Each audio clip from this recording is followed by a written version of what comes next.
മുഖ്യമന്ത്രിയായിട്ട് സംവാദത്തിന് തയ്യാറ് പ്രതിപക്ഷ നേതാവും പിന്നെ ഒരു പക്ഷത്തില്ലാത്ത ഒരു പ്രസിഡന്റും.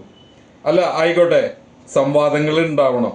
ഉണ്ടാവുമ്പോഴാണ് പറയാനുള്ളത് പറഞ്ഞു തീർക്കാൻ പറ്റുക. മുഖ്യമന്ത്രി പിണറായി വിജയൻ വികസന കാര്യങ്ങളിൽ സംവാദത്തിന് തയ്യാറെന്ന ഫേസ്ബുക്ക് പോസ്റ്റ് 10 വർഷത്തെ ഭരണ നേട്ടങ്ങൾ വിശദീകരിച്ചാണ് കുറിപ്പ്. മന്ത്രിമാരുൾപ്പെടെ മുഖ്യമന്ത്രിയുടെ ഫേസ്ബുക്ക് പോസ്റ്റ് പങ്കുവച്ചിട്ടുണ്ട്.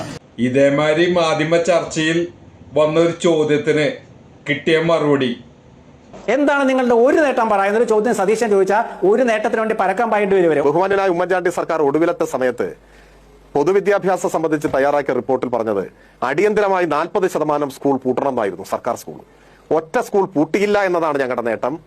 പരീക്ഷക്കാലത്ത് പോലും പാഠപുസ്തകം കൊടുക്കാത്ത നിങ്ങളുടെ കാലത്തിൽ നിന്നും ഓണം നേരത്തെ വന്നുവെന്ന് പറഞ്ഞ മന്ത്രിയുടെ വങ്കത്തരങ്ങളിൽ നിന്നും സ്കൂൾ പൂട്ടുന്നതിന് മുൻപേ അടുത്ത കൊല്ലത്തെ പാഠപുസ്തകം കൊടുക്കുന്നതിലേക്ക് മാറിയതാണ് ഞങ്ങളുടെ നേട്ടം. ശിശുമരണ നിരക്കിൽ അമേരിക്കയെ കടത്തി വെട്ടിയതാണ് ഞങ്ങളുടെ നേട്ടം. ജില്ലാ ആശുപത്രിയുടെ മുകളിൽ മെഡിക്കൽ കോളേജ് എന്ന് ബോർഡ് എഴുതി വെച്ച് തടി കഴിച്ചിലാക്കിയ സ്ഥാനത്ത് ഇപ്പോൾ പത്തനംതിട്ടയിലും അതുപോലെ ഇടുക്കിയിലും വയനാട്ടിലും കാസർഗോഡിലും സർക്കാർ മെഡിക്കൽ കോളേജുകൾക്ക് ദേശീയ അംഗീകാരം നേടിയതാണ് ഞങ്ങളുടെ നേട്ടം. ഇന്ത്യയിൽ ആദ്യമായിട്ട് 2000 രൂപ ക്ഷേമ പെൻഷൻ കൊടുത്തതാണ് ഞങ്ങളുടെ നേട്ടം. വീട്ടമ്മമാരുടെ പെൻഷൻ എന്ന ചരിത്രത്തിലെ ആദ്യ ചുവടുവയ്പ് ഇന്ത്യയിൽ കേരളത്തിൽ തുടങ്ങിയതാണ് ഞങ്ങളുടെ നേട്ടം. അഭ്യസ്തവിദ്യരായ യുവതീ യുവാക്കൾക്ക് പ്രതിമാസ സ്റ്റൈപ്പൻഡ് ഏർപ്പെടുത്തിയാണ് ഞങ്ങളുടെ നേട്ടം. ഇന്ത്യയിലെ എല്ലാ സംസ്ഥാനങ്ങളിലും നിയമന നിരോധന ഉത്തരവിറക്കി PSC വഴിയുള്ള നിയമനങ്ങൾ മരവിപ്പിച്ചപ്പോ കഴിഞ്ഞ 10 കൊല്ലം കൊണ്ട് 3 ലക്ഷം ചെറുപ്പക്കാരെ സർക്കാർ ഉദ്യോഗസ്ഥരാക്കി മാറ്റിയതാണ് ഞങ്ങളുടെ നേട്ടം. 4 ലക്ഷം പേർക്ക് പട്ടയം കൊടുത്താണ് ഞങ്ങളുടെ നേട്ടം. 5 ലക്ഷം കുടുംബങ്ങൾക്ക് വീട് നൽകിയതാണ് ഞങ്ങളുടെ നേട്ടം. നിങ്ങൾ പകുതി വഴിയിൽ വെച്ച് അവസാനിപ്പിച്ച് അസാധ്യം എന്ന് ഫയലിൽ എഴുതി വെച്ച ഗെയിൽ പൈപ്പ് ലൈൻ പൂർത്തിയാക്കിയതാണ് ഞങ്ങളുടെ നേട്ടം. നിങ്ങൾ പകുതി വഴിയിൽ അവസാനിപ്പിച്ച് അസാധ്യമെന്ന് തീർപ്പ് കൽപ്പിച്ച കൊച്ചി ഇടമൺ പവർ ഹൈവേ പൂർത്തിയാക്കി പവർ കട്ടും ലോഡ് ഷെഡിങ്ങും ഇല്ലാത്ത 10 കൊല്ലം സമ്മാനിച്ചതാണ് ഞങ്ങളുടെ നേട്ടം. നിങ്ങൾ അസാധ്യമെന്ന് തീർപ്പ് കൽപ്പിച്ച ദേശീയപാതാ വികസനം യാഥാർത്ഥ്യമാക്കിയതാണ് ഞങ്ങളുടെ നേട്ടം. ഇന്ത്യയിലെ ആദ്യത്തെ ഡിജിറ്റൽ യൂണിവേഴ്സിറ്റി തിരുവനന്തപുരത്ത് സ്ഥാപിച്ചതാണ് ഞങ്ങളുടെ നേട്ടം. കേരളത്തിലെ ആദ്യത്തെ ഓപ്പൺ യൂണിവേഴ്സിറ്റി കൊല്ലത്ത് ശ്രീനാരായണ ഗുരുവിന്റെ പേരിൽ സ്ഥാപിച്ചതാണ് ഞങ്ങളുടെ നേട്ടം.